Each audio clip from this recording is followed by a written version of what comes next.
நியர்பையில் இருக்கிற வேற ஒரு சித்தர் கோயிலையோ இல்லை கோவிலையோ கூட நீங்கள் தாராளமாக போடலாம். அங்கே போகாத முடியலன்னா பட்சத்தில், இல்லை பை நான் போக போகிறேன், அடுத்த வாரத்தில் போகிறேன், இல்லை மாமா போகிறாரு, அண்ணன் போகிறாரு, தம்பி போகிறாரு, எதிர் வீட்டுக்காரங்க போகிறாங்கன்னா அவங்க கையில் கொடுத்தோம் நீங்கள் போடலாம்.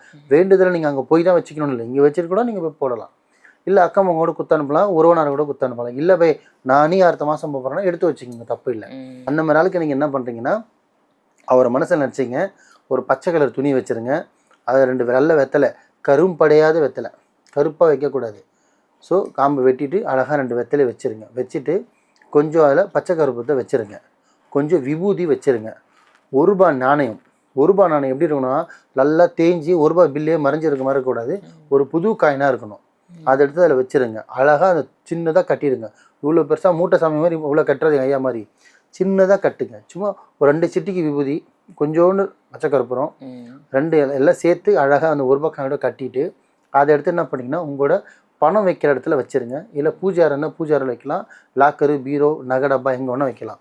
கரெக்டாக எடுத்து வைங்க. அந்த மாதிரி பார்த்தீங்கன்னா 11 வாரம் எடுத்து வைங்க. எவ்வளோ வாரம்? 11 வாரம். இதை எடுத்து வச்சுட்டு இது 2 வகையில் நீங்கள் இதை பயன்படுத்தலாம். ஒன்று ₹1 எடுத்து வச்சிங்கன்னா ₹11 தான். அது சாதாரணமாக தெரியும் ₹11. அதை நீங்கள் 11 நாள் கரெக்டாக அதை செய்யணும். அந்த 11 நாள் நீங்கள் செய்ய முடியணும். அதுக்கு நடுவில் உங்களுக்கு என்ன ஒரு ப்ராப்ளம் வந்தால் அதை நீங்கள் 2-3 நாள் தவறுவீங்க. அந்த 11 நாள் நீங்கள் 20 நாள் ஆக்கிடுவீங்க. ஆனால் யார் அந்த 11 நாள் நீங்கள் கரெக்டாக கட்டி வைக்கிறீங்களோ உங்களோட வேண்டுதல் 100% நடக்குதுன்னு அர்த்தம்.